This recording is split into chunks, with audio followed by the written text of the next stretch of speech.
โอเคพี่น้องกราบสบายดีและสวัสดีพ่อพี่น้อง FC ของบ่อยไซบุรีเมื่อสุคนเด้อมื้อนี้กับเปิด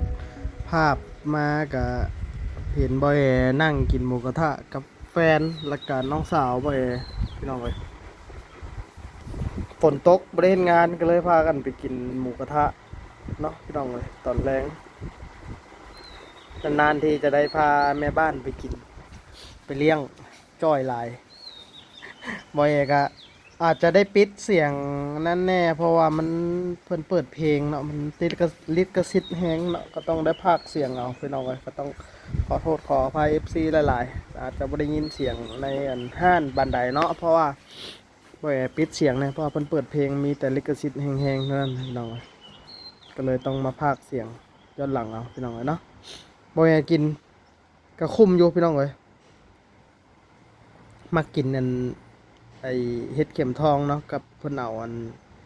เบคอนพันพี่น้องเลยแล้วก็มากินกุ้งบ่อยกินสองอย่างนะแล้วก็พวกกันเนื้อนุ่มมากินพี่น้องต่อมาน้องสาวกับน้องเขยพี่น้องเลยน้องสาวแวจะกินเก้งไงลีพี่น้องเลยบ่อยจะตามที่เห็นในจานเลยพี่น้องเลยกินโบเก้งพี่น้องเลยอยู่ซีแยกกระทิงพี่น้องเอ้ยกับตกหัว179 บาทเนาะพี่น้องเอ้ยน่าจะไม่ได้รวมเครื่องดื่มเนอะ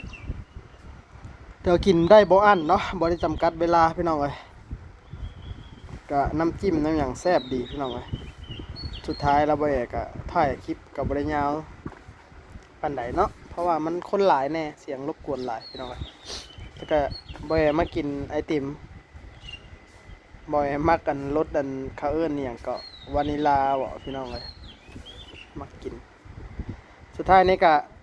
กับขอขอบใจ FC มันทุกคนที่เข้ามาชมคลิปมินเด้อฝากกดไลค์กดแชร์ไปแล้วบ๊ายบาย